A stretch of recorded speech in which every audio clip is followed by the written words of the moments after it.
Bonjour!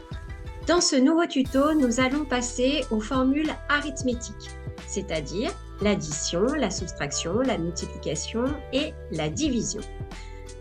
Donc, déjà pour commencer, sur votre pavé numérique, vous allez retrouver donc la multiplication, la soustraction, l'addition et la multiplication. En mathématiques, on a vu qu'on les représentait, comme j'ai mis dans la colonne A, par ces sigles-là. Sur le pavé de votre ordinateur, le pavé numérique, nous retrouverons l'addition avec toujours le plus, celui-là il ne changera jamais, que vous retrouverez sur votre pavé alphabétique, c'est-à-dire au-dessus du P vers la droite, avec le égal. Ensuite, on aura la soustraction qui est représentée donc par le moins. Celui-là, il ne change pas sur le pavé numérique, c'est le moins au-dessus du plus. Et le moins sur le pavé alphabétique sera représenté par le 6. Ensuite, nous avons la multiplication. La multiplication est représentée sur Excel par une étoile. Donc l'étoile, vous la trouverez sur le pavé numérique, au-dessus du 9. Et puis, sur le pavé alphabétique, vous la trouverez 3 touches pour moi à droite du P, parfois c'est 2 touches à droite du P. Donc ça se situe à peu près là. Et pour le diviser, ça sera le slash, comme le casse de Bryce. Je rigole, bien évidemment. Donc le divisé, on le retrouvera donc sur le pavé numérique au-dessus du 8. Voilà,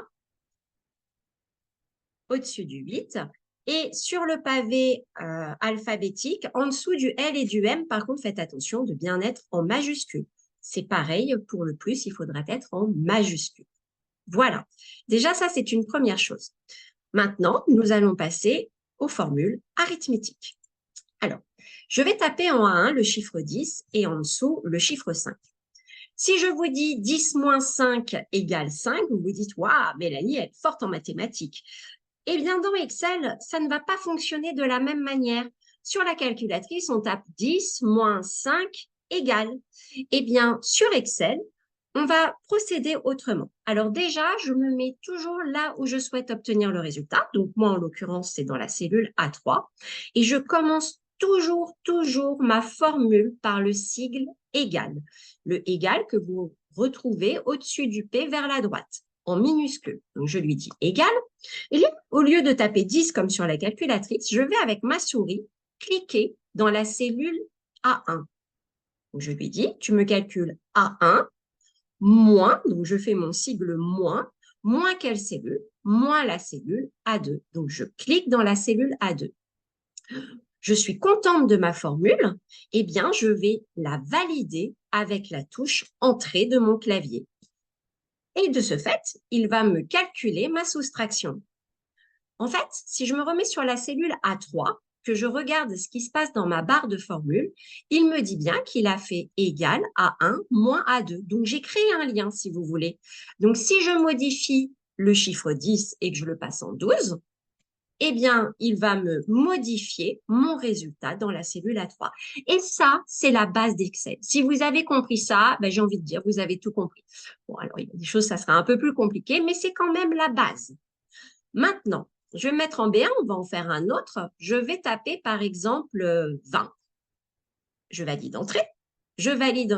Ensuite, je tape 2 et je valide entrée. Et cette fois-ci, je voudrais lui dire 20 divisé par 2, ce qui fera 10. Vous voyez, je suis toujours aussi bonne en calcul. Donc, cette fois-ci, je vais lui dire, je commence toujours ma formule par égal. Donc, je me mets en B3, je lui dis égal. Je vais chercher la cellule B1 que je vais diviser par la cellule B2. Et ensuite, je valide entrée, ce qui me donne un résultat de 10.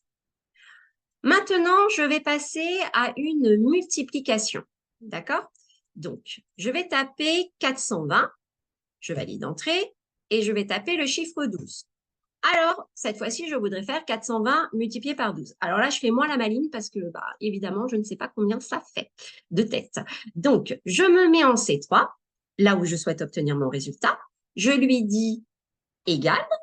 Je vais chercher avec ma souris la cellule C1 que je multiplie. Je vous rappelle que le multiplier, c'est l'étoile, que je multiplie par, et avec ma souris, je vais chercher mon C2. Et ensuite, je valide entrée. Ce qui me fait un résultat de 5040. Maintenant, je vais rentrer une série de chiffres. Par exemple, 52, 21, 47, 12, bah, ce sera 11 finalement, 23, 19. Et je me dis que je souhaiterais reproduire la même multiplication que j'ai fait en C3, je voudrais la reproduire sur les cellules d'à côté. Au lieu de me mettre en D3 et de lui dire égal D1 fois D2. Ensuite, en E3 égale E1 fois E2 et ainsi de suite. Eh bien, en fait, je vais me remettre dans la cellule C3, là où j'avais le résultat de ma multiplication. Et je ne sais pas si vous vous rappelez, mais j'avais fait une notion sur la manipulation, l'incrémentation.